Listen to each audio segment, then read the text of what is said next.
From the FSU College of Law, I'm Alva Striplin. And I'm Jeff Kahn. The greatest legal minds in Florida and around the country have come from the FSU College of Law, and they're not just arguing cases in a courtroom. From heading up multi-million-dollar companies and state agencies to advising on financial ventures and mergers that are changing the business landscape in Florida, these FSU College alums are taking care of business. Today's guest is the Chief Compliance and Ethics Officer here at the Florida State University. She is also an alum of the FSU College of Law. We welcome to the show Robyn Blank. Thank you. Appreciate you having me We're today. so glad you're here today. You came all the way across campus. It was super far. You didn't walk, drove. did you? Okay, I was going to say. We're kind of on the outskirts, so I think what we consider, you're probably more main campus. I am in Westcott. Westcott. It is downhill to get here, but it's uphill on the way back. And it's July. Yes, in ma'am. Florida, so it's like 100 degrees outside, so I would not recommend that. Well, we're so glad you made the trip all the way from mid-campus today. So let's talk a little bit about your background. I see you have an undergraduate in psychology from Emory. Is that correct? I do. Thank you. So Right. I am a Tallahassee native, born and raised. I did get out of town and went to Emory for undergrad, returned here for law school. Best decision I ever made. And Which one, leaving or coming back? the coming back for sure. And really just had an incredible experience here at FSU. Ended up staying, had a clerkship out of law school, and then got into regulatory work with Department of Financial Services, regulating the insurance industry, bail bond agents, and the funeral and cemetery industry, which was an interesting experience. But it got me into doing work in front of boards, which ended up helping me out later. I also served doing public records work for Department of Financial Services, and that led me into the General Counsel's office at FSU, doing a lot of public records work and student affairs work. After 6 years there, the compliance job opened up. It was the first one, and I was asked if I would consider it, and I've been in that role for about 4 years. Very, very fortunate to have had a legal career that led me into something on the compliance side and also with an ethics function to it. So what did you want to do when you were your 20-year-old self here in law school? What did you think? What kind of lawyer did you think you wanted to be? Well, I got to law school the way I think a lot of people did, which was I couldn't complete organic chemistry. I was a pre-med student, neuroscience. Oh, were you really? And I got totally stuck, and Oh my gosh. and I didn't really know what I was supposed to be doing. And there were a few of us actually who lived in my residence hall who all had that same experience. And a lot of us tried to see if there was a way that we could take the degree work that we were doing in sciences, some of us in soft sciences, and see if we could turn it into something that could give us another track to a graduate career.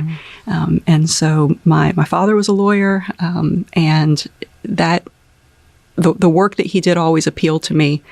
And so they let me make my own mistakes, and I think that he had an idea that I might not be a successful physician. So I was very, very fortunate. But there were not a lot of different types of lawyers when I was coming up. It was, you kind of had this idea of what it was to be a lawyer, to be in a courtroom or be writing briefs or be doing appellate work or be stuck in a basement doing motion practice. Or you had this totally theatrical idea of what it was to be a lawyer, which is, you're in a courtroom all the time, or you're trying cases every single day.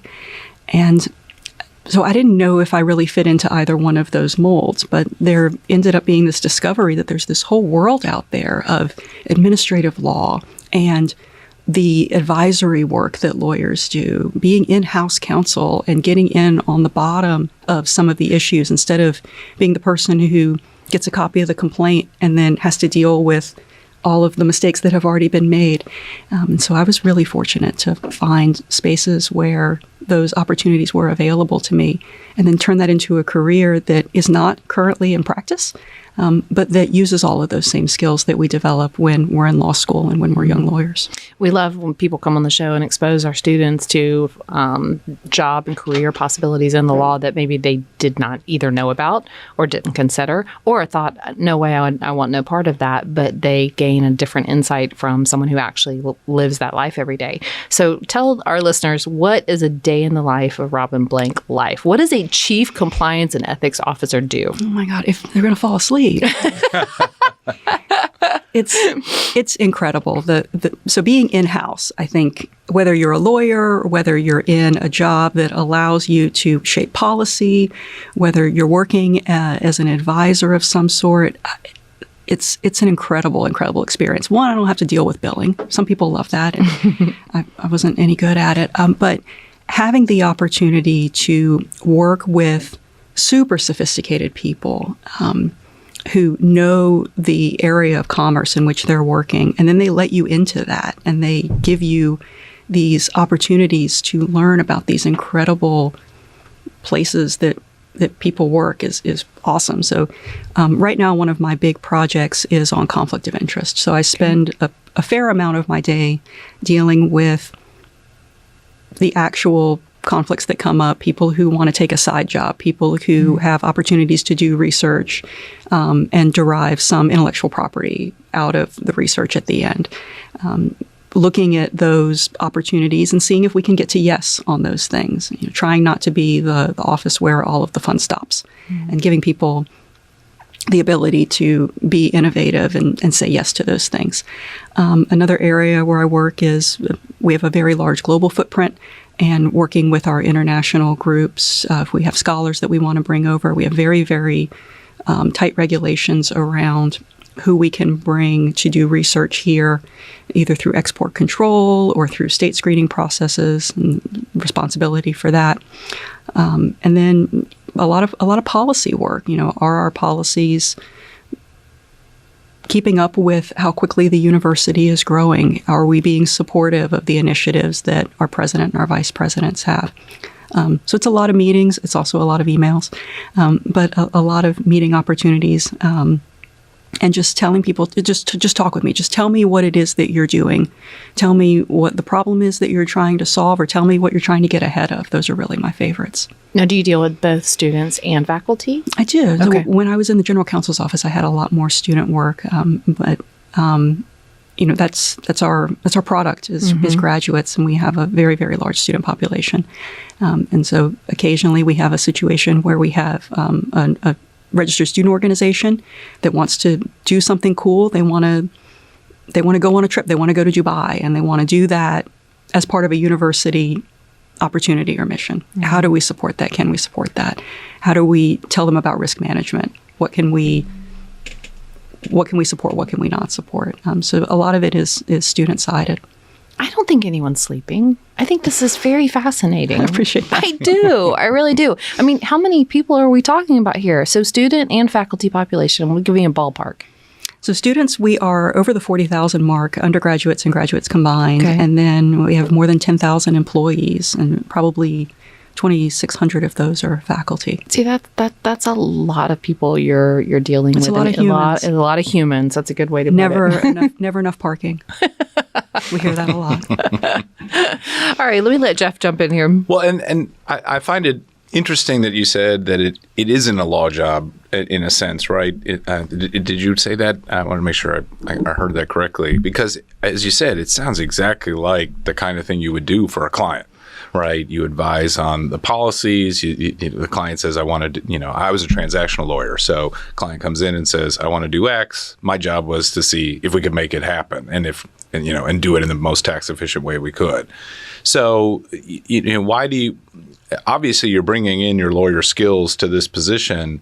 Do you think that this is a position that a non-lawyer could do? I guess is my question. I mean, it just seems to me that everything you're talking screams ethical lawyer, need to know, want to be a transactional lawyer. I need to envision the problems that I can see with this. We've got regulatory aspect of this as well. Are most of the people in your office lawyers? Is it a position that the law is a benefit, but maybe not necessarily a requirement? Yeah, that's a great point. I am selfish about that, and I get to derive a lot of benefit because I came out of the general counsel's office, and I have a good working relationship with the general counsel. So as long as she and I continue to communicate, and if it's a true legal issue, she gets jurisdiction over that. there is a lot of crossover. I mean, the joke is everything is a compliance issue if you try hard enough, or nothing is a compliance issue if you try hard enough. I mean, I can shovel off just about everything to some other department. But what I love about the compliance profession now is that people come from everywhere. The universe of these jobs is really exploding in education, in banking and finance, in just about every area that you can think of. And this group that maybe is listening to this podcast, but this group that is getting educated now is really the first generation of compliance professionals outside of healthcare who have an opportunity to have an academic background in compliance. Mm-hmm. Otherwise, everybody just kind of got here because we got burned out as lawyers, or they were auditors and they wanted to do something that was a little broader than audit. And so having those experiences, everyone brings something a little bit different. So yeah, I bring more of like the legal stuff. But I have colleagues who come out of audit who have very strong audit backgrounds. Risk management, enterprise risk management is, I think, the next wave. That some piece of it is compliance. Some compliance officers say, I don't think it really belongs there. Some auditors don't think it belongs in the audit shop. But that's another new emerging area where I think a lot of this compliance work has the potential to create opportunities for professionals. And we've, at Florida State Law, we've obviously tried to stay ahead of that curve. We've added this Juris Master program, which of course focuses so much on compliance. But I think, again, as you said, it's a great opportunity for young lawyers as well. And I really liked your statement about how we have this vision sometimes of either I'm sitting in the office doing deals, or I'm at the courtroom all the time, and that's not a big part, obviously, of a lot of people's practice. So let me ask you this as sort of a selfish kind of as associate dean and professor: is there anything in that you think? I mean, obviously the law changes. This is an exploding area. We've added this JM, but are there things that we can do at the law school level for our JD students?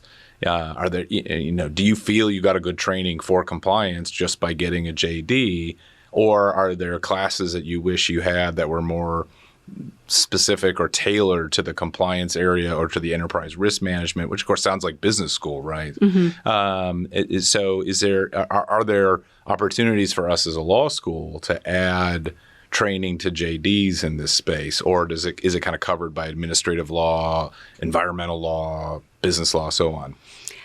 Yeah, I think having a breadth of functional areas for students to kind of play in. So if you have environmental law programs, you have business law programs, you have administrative law classes, you have con law classes. Students find their way by trying to figure out what areas of commerce appeal to them, and then they figure out where the law kind of gets in there. And so my experience was I figured out what I was real bad at, civil procedure. Sorry. And then you start figuring out what makes more sense to you, or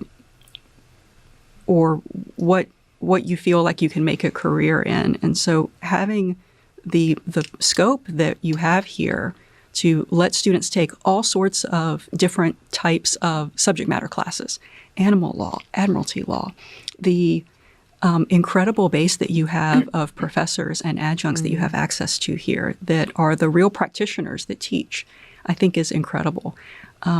There's that balance there of having a true law school experience, which I still think is very, very valuable. Coming into a classroom, having a professor who still engages with students the way that law professors have engaged with students for 100 years. I still think that there's so much value in that. But the mix, I think, that FSU has created with practice classes gives students the best possible opportunity to get jobs right out of law school where they're valuable to a firm or an agency or a client right out of the gate. And I think that's probably something, even over the last 20 years, that the profession has really made an improvement on, is that we've realized that the market has these needs, and we've responded to it by giving more opportunity for students to learn how to write motions, to learn how to conduct discovery, and also to have those experiences and say, you know what, I can't do this every day. So what else is there available for me if I realize that I'm not sure that this is for me? Before it was you just drop out of law school and you go do something else. Now it's this particular area of practice might not suit me, there's a whole world out there where my skills can really be valuable. And what does that look like? Well, and let me ask you that, because, I love what you're saying, and I love these statements of, I took civil procedure or I took torts and I realized this is not what I want to do, right? It's very easy sometimes to figure out what we don't want to do, but it's a lot harder to figure out what we do. So looking back at your law school experience, or just thinking back and thinking, all right, why do I like what I like? Why do I excel at this position? If you were talking to students, what would you say to them to say, look, if this is something you're interested in, if you find that you like this aspect of law school, this may be a career path for you. Is there anything that kind of jumps out with that? Yeah, so I would say two things. One is take some time not just to try to figure out what you're good at. There's a direct proportion relationship to the things that you're good at and the things that you enjoy. If you're bad at pinball, you don't enjoy playing pinball. If you're bad at civil procedure, it's going to be a problem. So not only figuring out what you're good at, but what about it that appeals to you? So if it's the client engagement, if it's sitting down with someone and figuring out what their problem is and how you're going to solve it. If that's what appeals to you, fine. If it's that you have a work product at the end of the day. So for some lawyers, having these giant projects that don't really give you anything concrete or don't give you a deliverable, that can be frustrating. So if it's something where you need a tangible work product or a deliverable, if that satisfies you, what is it about that satisfies you? And then figuring out if there's a way to make a career out of it, and whether there are, areas of commerce or areas of business that give you the best opportunity to do that. I think that is valuable. I think the other thing, and this was something that my dad told me, was there are areas of law that will be available to you when you graduate or in the years after you graduate that don't exist right now. So for him, he was a healthcare law certified lawyer. And that area wasn't really a thing when he got out of law school, but it emerged and it gave him a niche where he was able to have a really successful career, and it was something that was fulfilling for him. So be open to those possibilities, Be open to the possibility that we could be doing law in space or that we could be doing law in the metaverse, because those opportunities are going to emerge even if we don't really know what they look like now. So keeping an open mind about those things, I think for this generation is incredibly important. Yeah, I think that's a great statement, and it reminds me. I've had, of course, several students come through my office who say, I want to be in sports. I want to be a sports lawyer. I want to be an agent. And, as you said, you open the door to them you crush their dreams, obviously, by saying there's no way you're going to be an agent.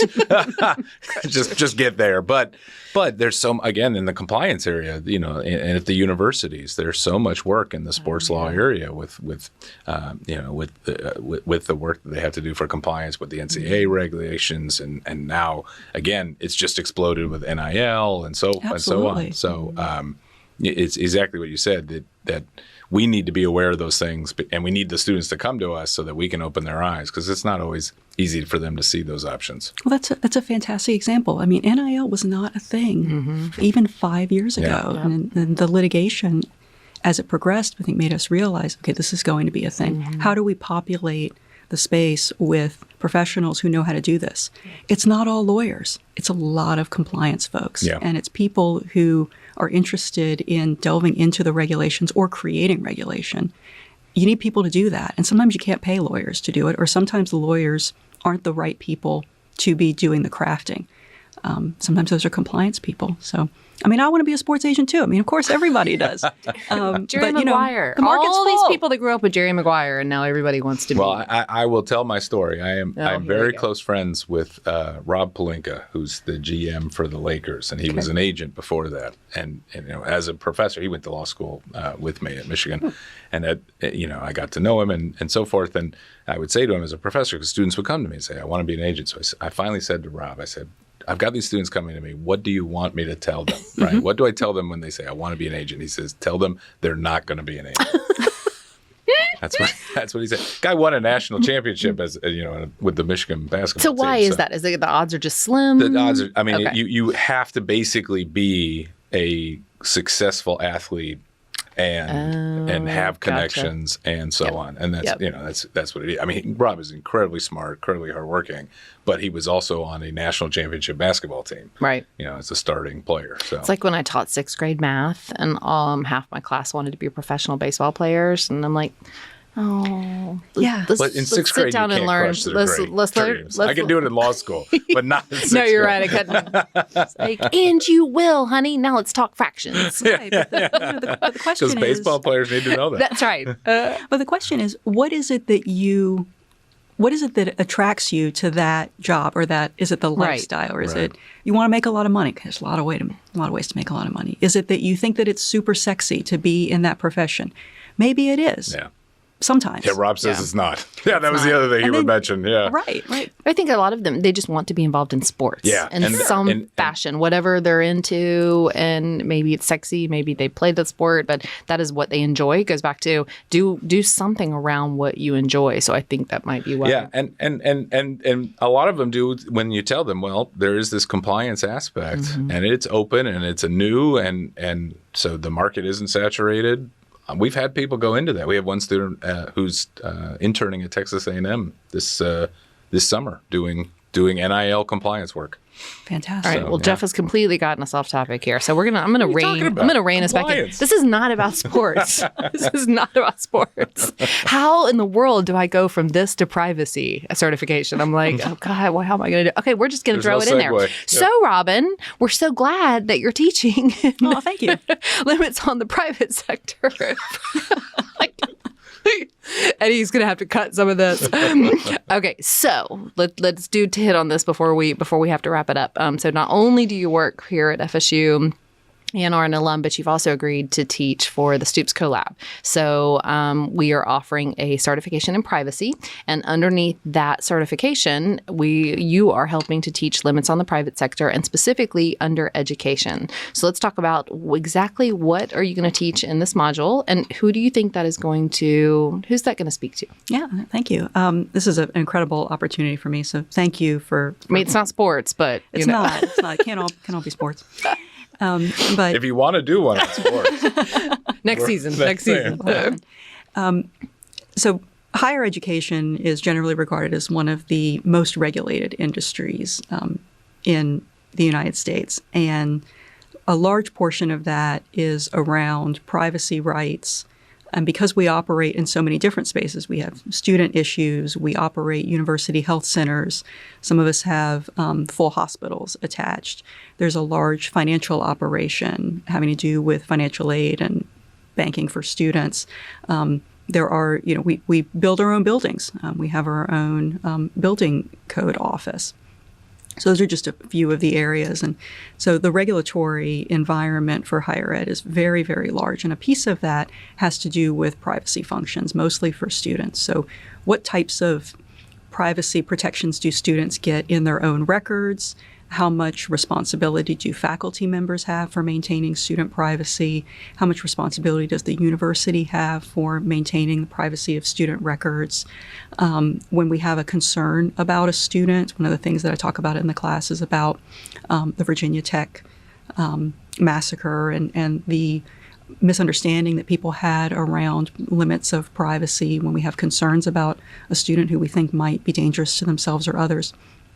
And then how do we also interact with other federal laws around privacy that don't have to do necessarily with student records? So things like the Gramm-Leach-Bliley Act, which has to do with security of financial records. How does HIPAA interact with FERPA in a very limited way? And then as we increase our global footprint, how much of GDPR are we going to need to be dealing with when we have students from the EU who are coming in and either taking classes virtually or taking classes in our brick and mortars, and when we're sending students over to the EU, we're sending students to places like Japan on exchange programs or on other sorts of international opportunities.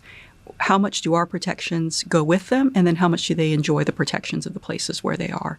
So trying to help students, whether they're going to go into compliance, whether they are students themselves, having to want to have some understanding of their own privacy rights, and then also trying to understand how all of these laws either speak to each other or don't speak to each other. How much of that's going to be left to the courts to tell us who wins and who loses when you have a conflict between something like a federal law like FERPA and something like a GDPR.